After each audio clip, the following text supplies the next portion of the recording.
কেরামান কাতিবিন তখন লেখা বন্ধ রাখে। কেন? ভাষা বুঝে না, লিখবে কি? আমার ভাষা বুঝতেছেন আপনারা? সবাই তো বুঝতেছেন না। আমি তো চট্টগ্রাম থাকি, আমাদের এমপি সাহেব আমার সাথে আছে, সবখানে চট্টগ্রামের ভাষার কিছু সমালোচনা করি আমি। কারণ চট্টগ্রামের ভাষা আসাধ্য মিনাল কোরআন, কোরআনের চেয়ে কঠিন ভাষা হলো চট্টগ্রামের ভাষা। সুবহানাল্লাহ বলবেন না ইন্না লিল্লাহ বলবেন, সেটা আপনারা বেছে নেন।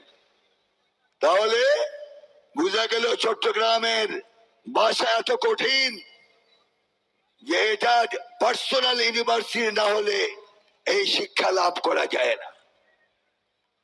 দুই চট্টগ্রামে যখন আঞ্চলিক ভাষায় কথা বলে তখন মানুষ তো দূরের কথা, কেরামান কাতিবিন ইয়ালামুনা মা তাফআলুন, কেরামান কাতিবিন তখন লেখা বন্ধ রাখে। কেন? ভাষা বুঝে না, লিখবে কি? তো আপনারা কি আমার ভাষা বুঝতেছেন? বুঝতেছেন?